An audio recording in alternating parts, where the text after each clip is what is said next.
Hello, it's DurgaMata, and it is Sunday the 12th of January, and I'm standing outside my neighbour's garden because her trees have beautiful lights in them.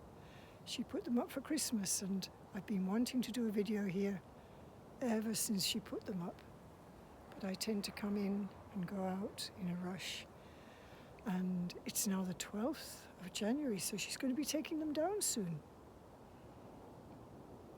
Nobody's coming. I think I've got another minute or two. So today's mindfulness exercise is all about, what shall we watch tonight?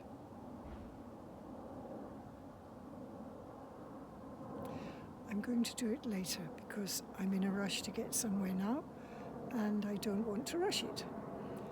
But I can tell you, remember that mindfulness is an exercise that everybody can practice, everybody can learn, everybody can practice, and it actually makes our brain healthier and our lives happier because our brain's made up of lots of brain cells and lots of connections between them. There's more connections than there are stars in the universe, which is a sobering thought, more than trees on the planet. And from the moment that we're conceived and our brain starts to form, it's creating new cells and new circuits. And if they're used, they get strong like a highway, and the electrical currents can pass between them very easily, and they become habitual thoughts. And if they're not used, then they're discarded. So it's really important that we practice positivity and good thoughts, because those are ones that we need to be a habit. So when we practice mindfulness, we're actually exercising the brain. We're exercising the capacity for the brain to focus and be conscious and self-aware. And so we're going to be strengthening and growing all the circuits and all the cells that do that. And scientists doing studies with an MRI scan can see a change in the structure of the brain if you practice mindfulness for just 10 minutes a day for a week. They can see the positive changes. And the changes that occur in the neocortex, which is the command center part of our brain, giving us more focus, more clarity, better able to problem solve, more creative. And it also strengthens the hippocampus, which is to do with memory and integrating all the different parts of the brain together. And the one bit of the brain that actually reduces in size with mindfulness practice is the amygdala, and that's associated with stress. So get practicing. I recommend 2-minute mini practices. Your mind is restless. It's not comfortable at first to be focused, and you may find the exercises hard. So practice with 2 minutes. The mind doesn't really mind focusing for 2 minutes. It doesn't feel threatened if you say, I'm going to sit here for 2 minutes. So I would start with 2-minute practices. And before you start, give yourself a stretch. You know me. Have a stretch and a twist. Because if you're going to be sitting still or standing still or lying down and concentrating on the mindfulness exercise, you want your body to be happy. And if you've given it a good stretch and a twist before you start, then it'll probably cooperate and not disturb you with any twinges or feelings of stress or pain anywhere. So it's a good idea to start with some stretches and twists, and take your attention to your breath. Notice what your body feels like, the warmth, the solidness, the weight of your body on the ground or on the chair you're sitting on. Feel any stress flowing down and into the ground. I always say stress is a bit like static electricity. You need to earth it with the ground. And remember, mindfulness is like a bird with 2 wings. The first wing is being here and now in the moment, focusing on where you are, what you're doing, what you're feeling and thinking, noticing with a keen sense of self-awareness. And the second wing of the mindfulness bird is the attitude that you bring. And that is kindly, compassionate, and no judgment or criticism at all. Absolutely no judgment and criticism. And I keep taking my eyes away from the camera because the tree behind me is just so pretty. And I'm recording this on my phone next to my neighbour's garden at night because she's still got the lights in her trees and they're so beautiful. I've been wanting to do a video here ever since she put them up, and I know she'll be taking them down pretty soon. So for my mindfulness exercise tonight, next to this beautiful tree, I've now got myself my tripod and I've thought about what I want to share. And you can see my breath is like smoke because it's quite cold. And I've got my hat and my scarf on. So I'm looking after my physical body. And I've taken my attention to my breath. And then I'm going to share with you something I'd like you just to allow the words to float over you. Don't think about them at this point, just let them flow into your ears and into your mind, and stay with the words, stay with the message that is being shared. You can think about it later and whether it applies to you and if it does apply to you and how it might apply to you. But at this point, just listen and take the words in. I found them very helpful for myself. I was listening to a YouTube. I love Gabor Maté and I'm training in his compassionate inquiry, and I love chasing up YouTube interviews with him. This is from the YouTube, The Myth of Normal, Trauma, Illness and Healing with Dr. Gabor Maté and Tommy Rosen. And I didn't know Tommy Rosen before, but after having gone through severe addiction and recovery, and the things that he's learned since then have taken him into meditation and spiritual life. So this starts with Gabor Maté talking about Bob Dylan in a limo, and somebody knocked on his limo window and he put it down and they said, "Oh Bob, please give me your autograph, please." And Bob Dylan didn't want to give it. And he begged him and he said, "Please, I really need your autograph." And Dylan said to him, "No, you don't. You don't need my autograph. If you needed it, I would give it to you. But you don't need it." And Gabor Maté went on to explain there is a difference between needing something and wanting something.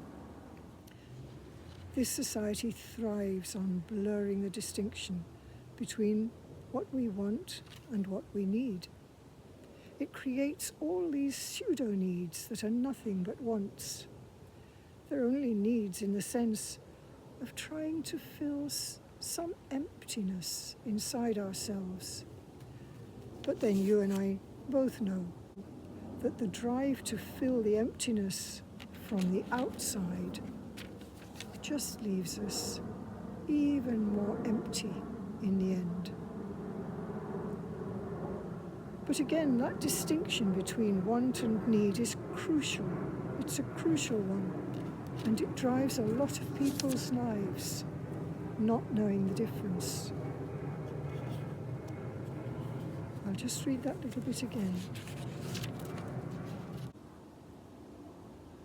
There's a difference between needing something and wanting it. When we blur the distinction between what we want and what we need, this society thrives on blurring the distinction between what we want and what we need. It creates all these pseudo-needs that are nothing but wants. They're only needs in the sense of trying to fill some emptiness inside ourselves. But then you and I both know the drive to fill the emptiness from the outside just leaves us even more empty in the end. But again, that distinction between want and need is a crucial one, and it drives a lot of people's lives not knowing the difference.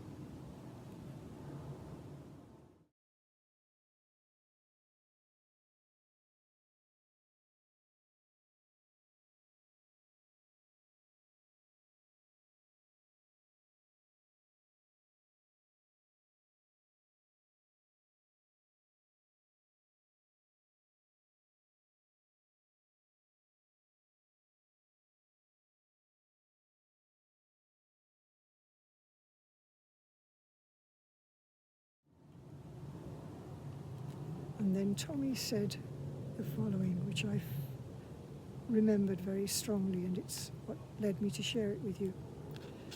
He said, as I reflected on the last couple of years for me in recovery,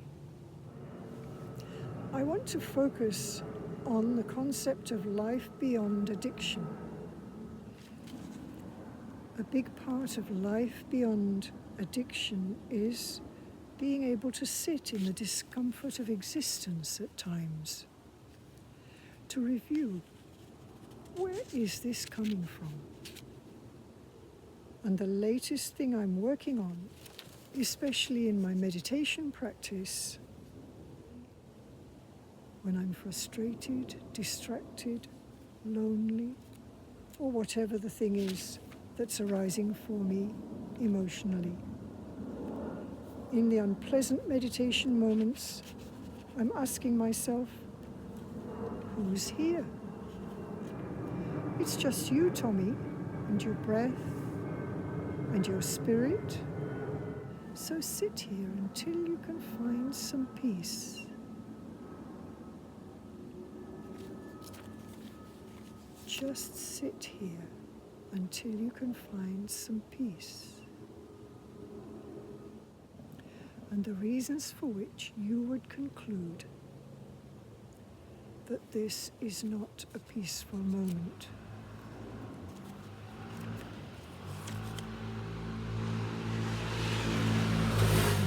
Whatever those reasons are, let them keep coming and sit long enough until you run out of reasons.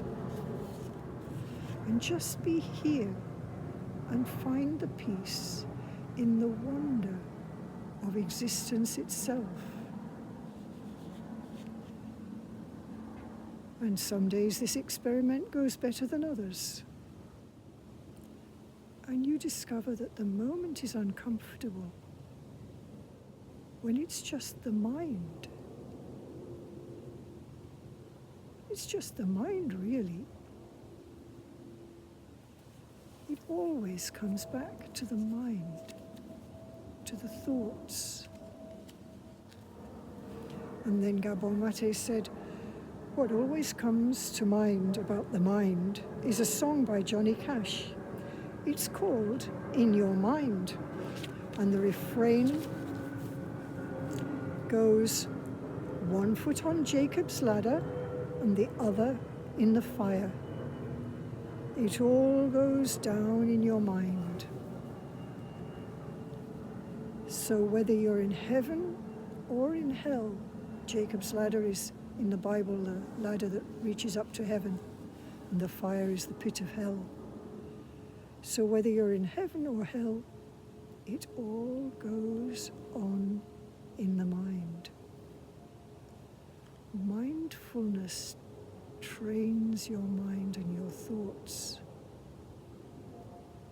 Slowly and surely, with regular practice, that foot that's stuck in the flames begins to come free,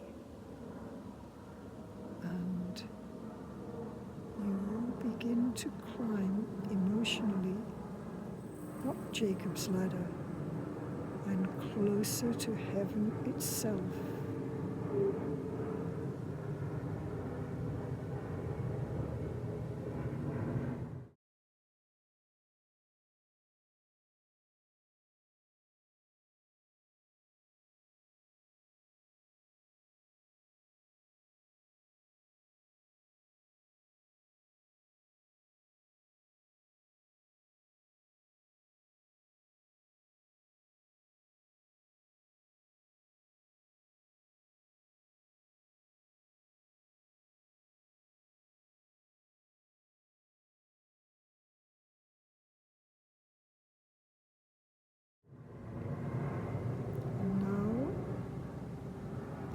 I'm going to let you listen to that again and meditate on it in your own way, in your own time.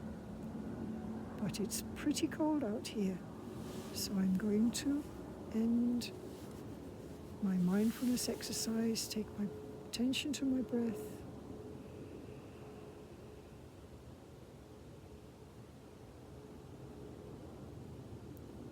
Make the exhale longer than the inhale.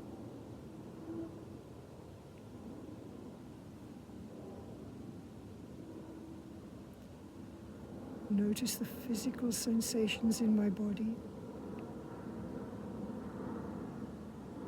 My fingertips are icy cold and starting to hurt.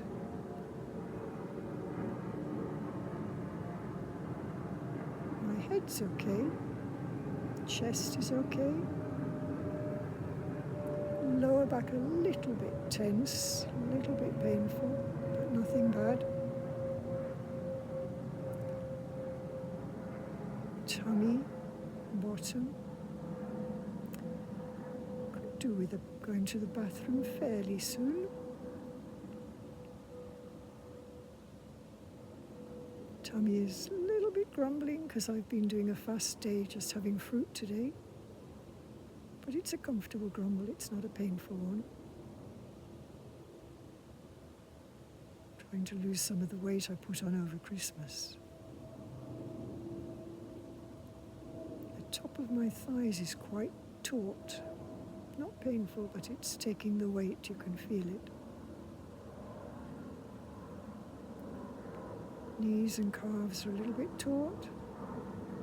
Ankles, a little bit, not painful, but registering my weight. My feet, my toes. I'm feeling all the stress flow down through me and earth itself in the ground.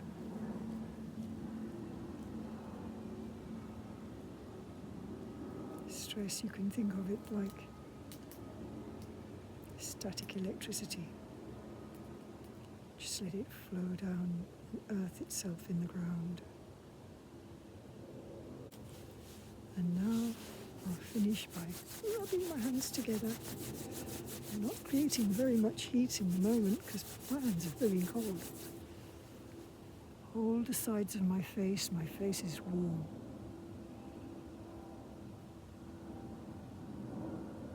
Feel that sense of solidness and warmth, self-love and gratitude. Gratitude for the beautiful lights in my neighbour's tree. Gratitude for my health and family and friends.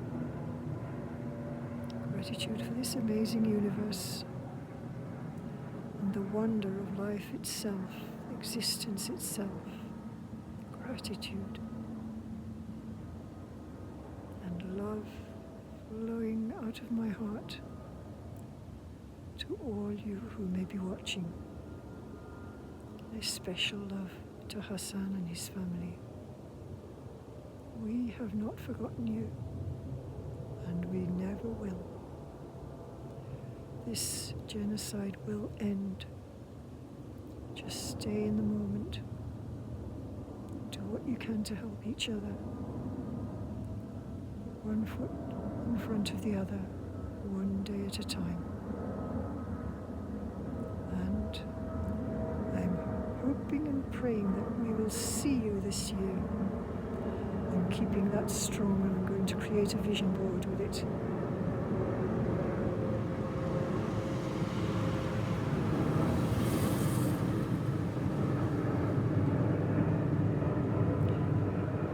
Sincere apologies for the noise of the planes. I live under the flight path to Heathrow. Well, that was an interesting and unusual mindfulness exercise tonight. I hope you find it something to reflect on, and possibly I'm thinking about my family in Gaza. How many uncomfortable things they must have if they sit and watch and notice what's causing the grief, the loneliness, the pain, the fear, the depression. Just notice it. Understand it, and see if you could find the peace of existence itself in that moment. And I'm standing outside my neighbour's garden because her trees have beautiful lights in them. She put them up for Christmas, and I've been wanting to do a video here ever since she put them up. But I tend to come in and go out in a rush. And it's now the 12th of January, so she's going to be taking them down soon. Nobody's coming. I think I've got another minute or two. So today's mindfulness exercise is all about, what shall we watch tonight?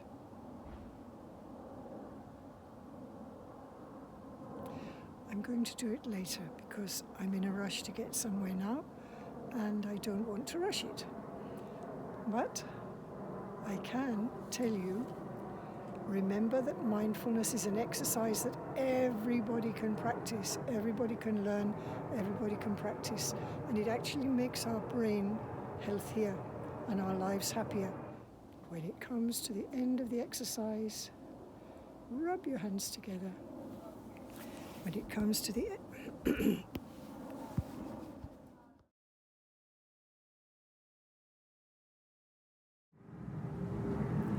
That's all for now. Have a good evening. Bye.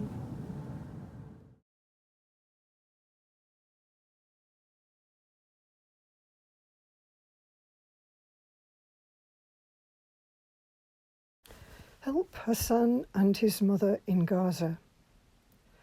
Hassan is a young man from Gaza who recently graduated from the Faculty of Engineering and Information Technology. Since the beginning of the aggression on Gaza, his family house was destroyed and Hassan and his mother were displaced. His mother also suffered a leg injury, on top of having diabetes and struggling to get the proper treatment in Gaza. They are raising funds in order to be able to afford basic necessities which have become scarce and extremely expensive. Waterproof tents and tarps for the coming winter and rain, and the medical attention that Hassan's mother needs. Scan to donate. Thank you.